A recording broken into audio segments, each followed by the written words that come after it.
하나님의 말씀 누가복음 11장 39절에서 40절 말씀 함께 보시겠습니다. 하나님의 말씀 누가복음 11장 39절에서 40절 말씀 한 목소리로 봉독하시겠습니다.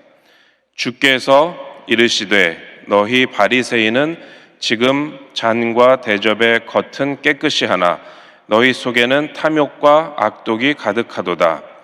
어리석은 자들아, 겉을 만드신 이가 속도 만들지 아니하셨느냐. 아멘.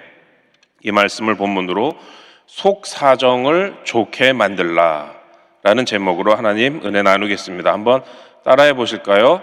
속사정을 좋게 만들라. 속사정을 좋게 만들라. 오늘 말씀의 제목입니다. 25년, 6년, 7년 굉장히 오래된 일입니다. 오래전에 우리나라에 국가대표 운동선수가 있었습니다. 레슬링 선수였었는데요. 레슬링 중에서도 아주 체급이 높은 급의 선수였습니다. 키가 197이었고 몸무게는 당연히 100kg가 넘는 아주 거구였습니다. 근데 우리나라 선수들은 우리 한국 사람 중에서는 체격이 커도 이렇게 격투기를 하려고 해외 선수들과 경쟁을 해보면은 아무래도 근육량도 적고 체격적으로 좀 열세거든요. 그런데 이 선수는 아주 한국 사람으로서도 세계 어디다 내놔도 정말 체격에 뒤지지 않는 뛰어난 신체 조건을 가지고 있었고 또 성실하게 훈련해서 아주 실력이 있었습니다. 세계대회 아시안 게임에 나가서 그렇게 바라고 훈련하던 금메달을 획득을 했습니다. 얼굴도 굉장히 잘생긴 아주 미남이고 곱게 생긴 그런 선수였습니다. 굳이 제가 이름은 말씀을 안 드리겠는데, 그런데 이 선수에게는 굉장히 어려운 사정이 있었는데요. 뭐냐면 이 아시안 게임에서 이 레슬링 얼마나 격렬한 경기입니까? 거기서 금메달을 딸 당시에 사실은 위암 4기의 그런 중병을 앓고 있었던 것입니다. 그러니 그 올림픽에 나가기 위해서 훈련하는 동안에 얼마나 몸이 힘든데 속이 아프니까 얼마나 괴로웠겠습니까? 늘 소화가 안 된다고 고통을 느끼면서도 그러나 목표를 향해서 달려나갔던 것이죠.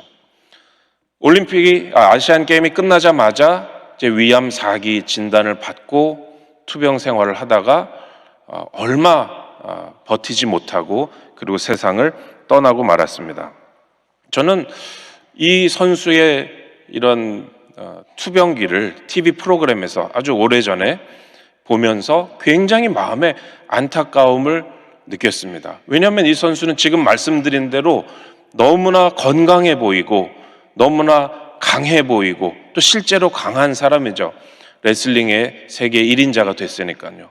키도 크고 또 얼굴도 얼마나 미남형으로 잘생겼는지 모릅니다. 그런데 겉모습은 몸의 겉의 상태는 그랬는데 사실 속에 이 위에는 무서운 암세포가 자라고 온몸에 그 세포가 퍼져 있었던 것입니다. 겉으로 보는 것과 너무나 다른 그런 속사정을 보면서 참 안타깝고 불쌍하게 생각했었던 그런 기억이 납니다. 여러분, 오늘 우리가 함께 읽은 이 본문은 누가복음 11장인데 누가복음 11장의 내용을 우리가 찬찬히 읽어보면은 겉과 속이 다른 내용, 겉모습 보기에는 괜찮아 보이지만 그 속 사정은 굉장히 문제가 있는 겉과 속의 대비를 다룬 내용이 굉장히 많이 나옵니다. 예수님께서 그 부분을 이야기하시는 것이죠. 지혜롭지 못한 사람은 계속 겉모습에만 신경을 씁니다. 그리고 사실 속이 어떻게 돼가는지는 모르는 것이죠. 자기의 이렇게 겉으로 보이는 외모와 이 속의 건강 상태의 대비일 수도 있고 또 자신의 사회적인 생활과 그거 겉모습이죠. 그런데 자신의 영적인 정신적인 내면의 생활 사이의 대비일 수도 있습니다. 누가복음 11장 14절에서 23절에 보면은 예수님께서 귀신을 내쫓으시는 장면이 나옵니다. 어떤 사람에게 들어가 있는 귀신을 내쫓고 그 사람을 자유롭게 해주셨는데 사람들은 그 겉으로 드러나는 사건만 보지 그 속 내용을 잘 몰랐습니다. 그 속 내용은 뭐냐면 예수님께서 하나님 나라를 가져오셨고 하나님의 손의 능력으로 사람들에게 구원을 베풀고 계시다는 놀라운 복음이었습니다. 그런데 겉으로 볼 때는 그냥 귀신 쫓아나간 것만 보이니까 사람들이 혹시 예수님이 귀신의 왕 바알세불의 힘을 빌어서 저렇게 저기 저 사람에게 붙은 귀신을 쫓아낸 것이 아닌가 하는 아주 얼토당토 않은 그런 억측을 했던 것입니다. 겉모습만 보고 그 속에서 역사하시는 하나님의 손길을 바라보지 못한 사람들의 어리석은 모습이었습니다. 또 11장 24절에서 26절에 보면 예수님의 비유의 말씀이 나옵니다. 어떤 귀신이 있었는데 한 사람에게 그 속에 있어서 그 사람을 괴롭히다가 어떻게 하다가 귀신이 나가게 됐어요. 그걸 집의 모습으로 비유하셨죠.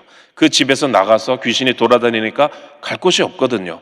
그래서 다시 한번 자기가 있었던 집에 가보니까 보니까 깨끗하게 청소가 되고 수리가 되어 있습니다. 괜찮은 모습이죠. 그래서 거기에 다시 들어가서 살면서 자기 친구, 더 악한 친구 귀신까지 불러가지고 그 사람은 7 귀신에 들려가지고 아주 사정이 안 좋게 되었다라는 말씀도 주님께서 하고 계십니다. 왜 그렇게 됐습니까?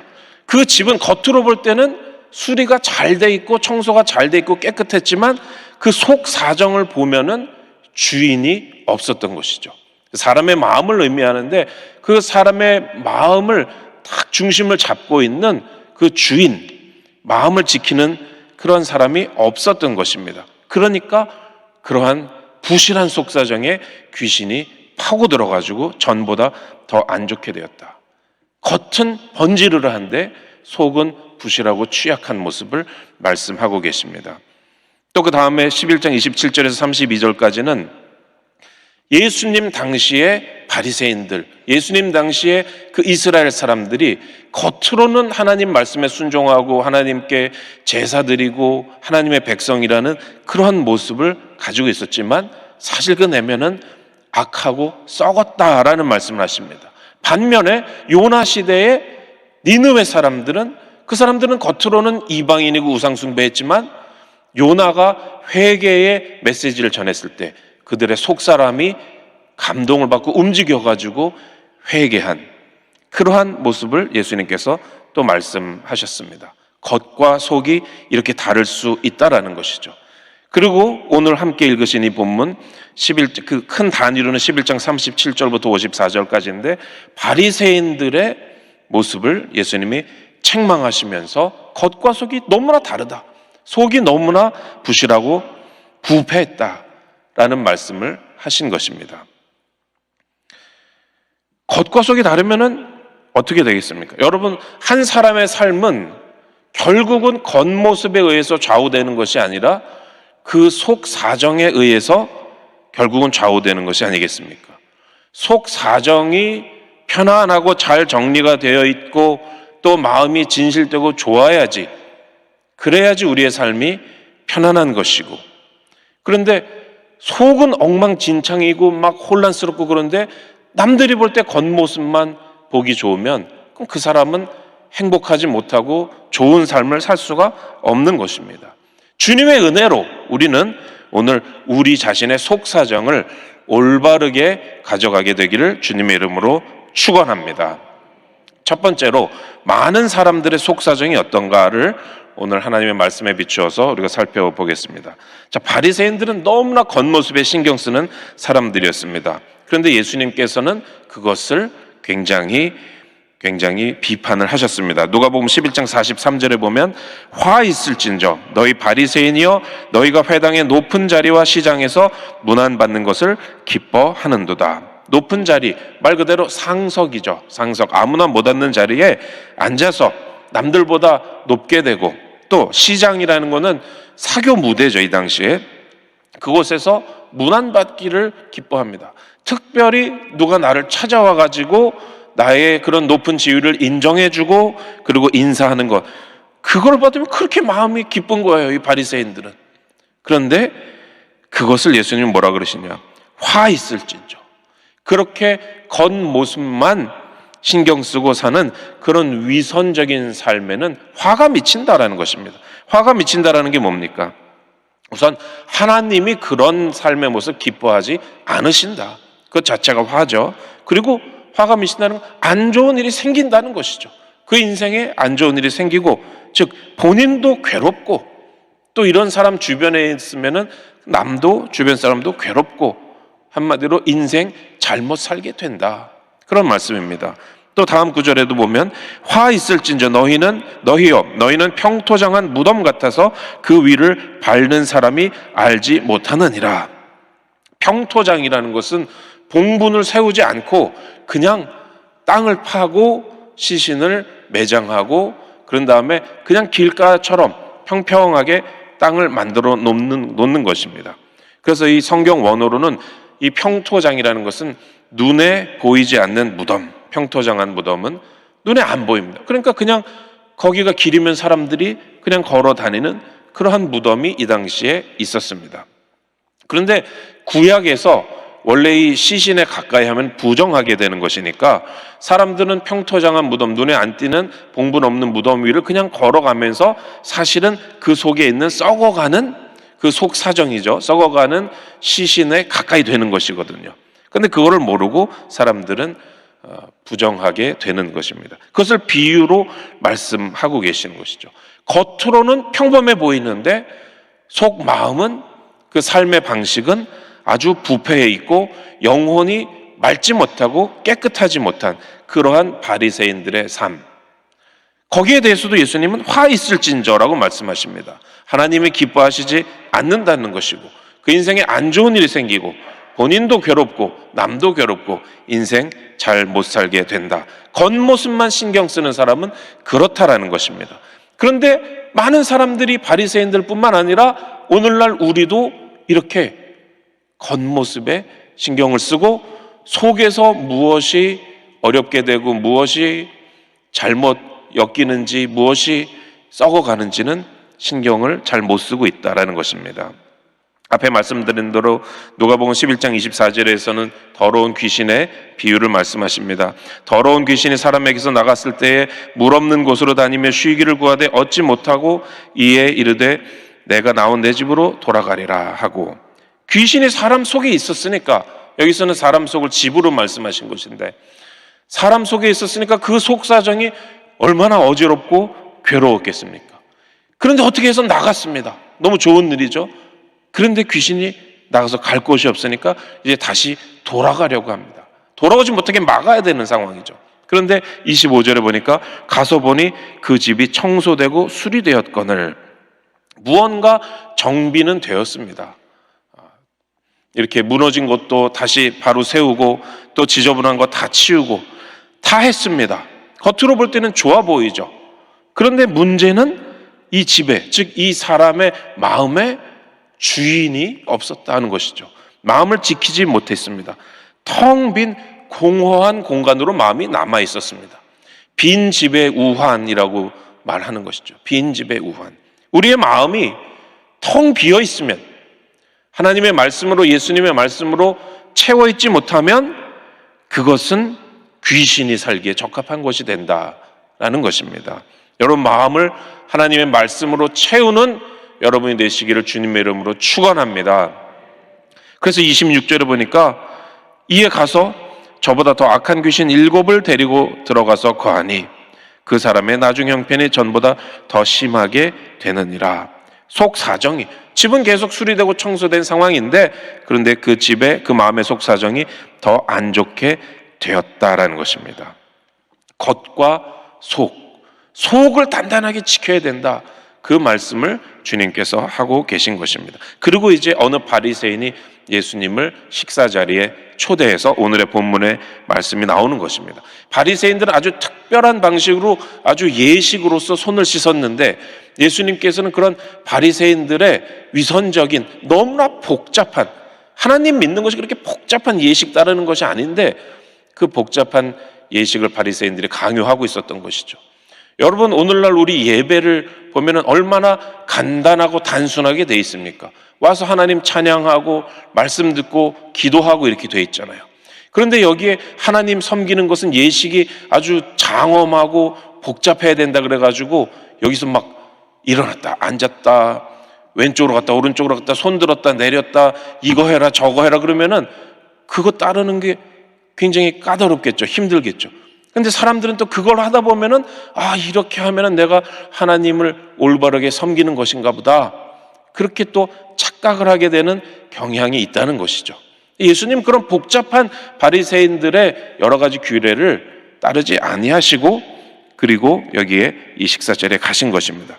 그랬더니 사람들이 막 웅성거리고 예수님이 왜 저런 모습을 보이느냐, 왜 저런 겉모습을 보이느냐, 이렇게 겉으로 나타나는 모습이 좋아야 되는데 왜 규례를 안 따르고 저러시냐, 이렇게 비난하는 사람들이 있었던 것이죠. 거기에 대해서 예수님께서 39절에 이렇게 말씀하십니다.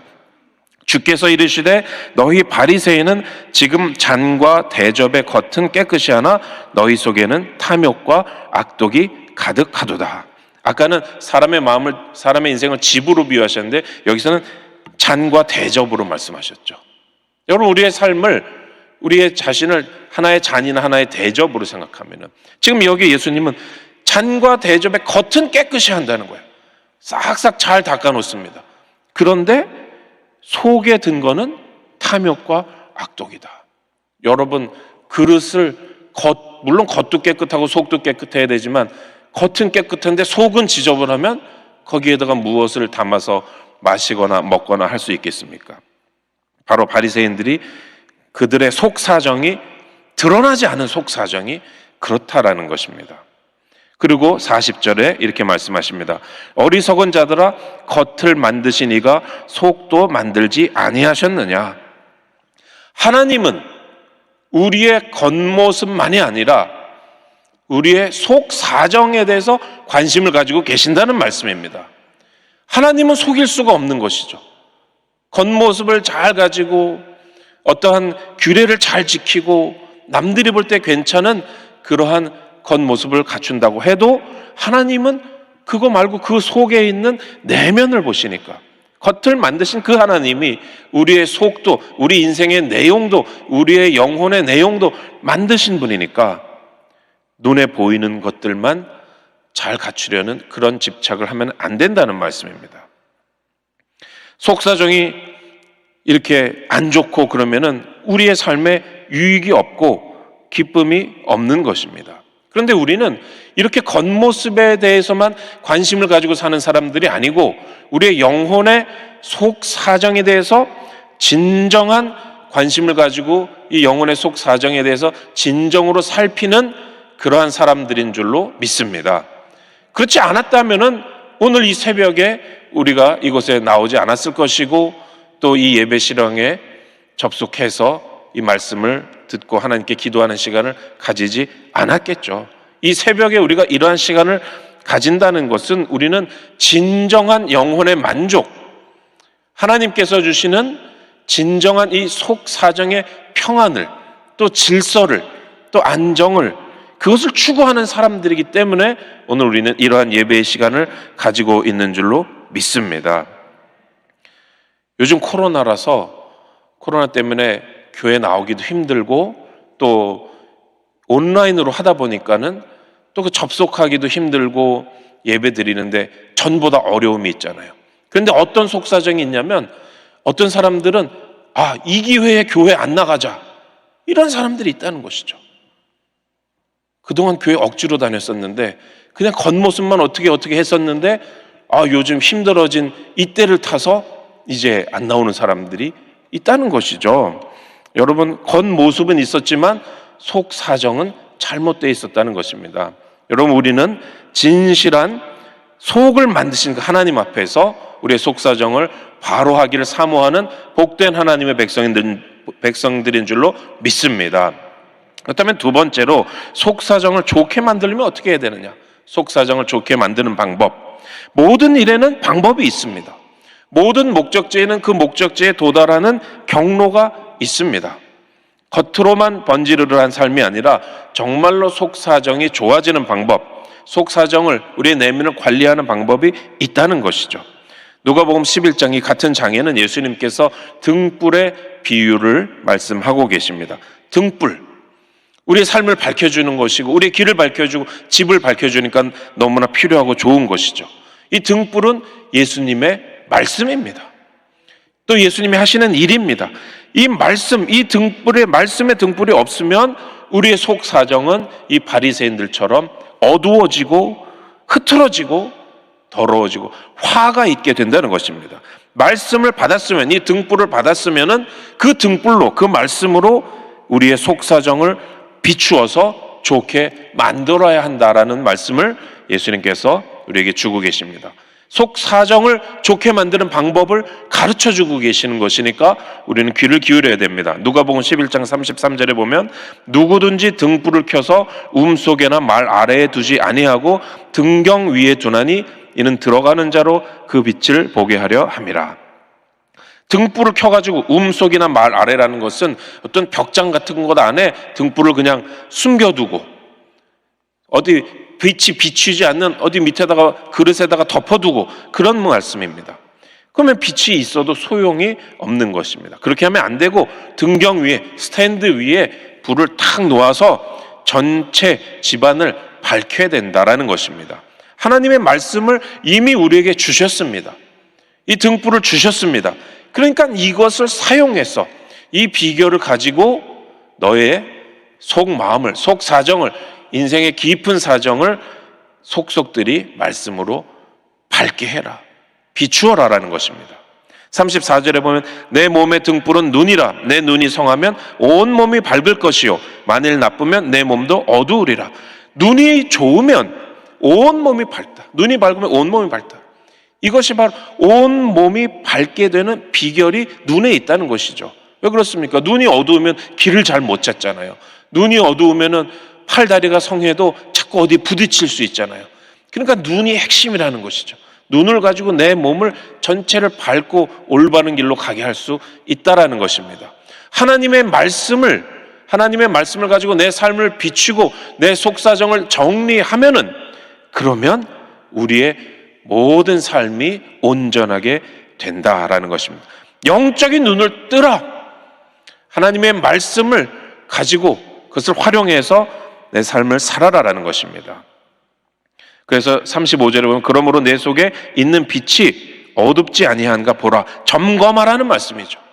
내 속에 있는 빛, 이미 말씀을 주셨는데, 이미 말씀을 받았는데 그것을 활용 안 하고 있는지 우리의 삶을 점검해야 됩니다. 점검한다는 건 하나님의 은혜입니다. 그래서 시편 119편 105절에 보면 주의 말씀은 내 발의 등이요 내 길의 빛이니이다 라고 말씀하고 있는 것입니다. 우리는 말씀으로 새롭게 되어야 되는 사람들인 줄로 믿습니다. 우리는 말씀으로 우리의 속사정을 바르게 해야 되는, 그래야 살 수 있는 사람들인 줄로 믿습니다. 러시아의 유명한 세계적인 대문호 도스토옙스키 있었습니다.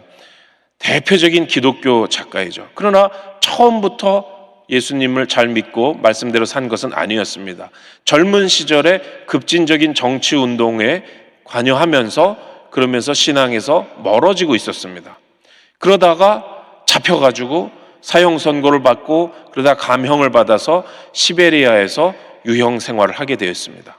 얼마나 춥고 얼마나 강제 노역이 정말 무겁고 그리고 잘 먹지 못하고 그랬는지 굉장히 힘든 세월이었습니다. 그러나 그는 그 세월을 잘 견뎌냈습니다.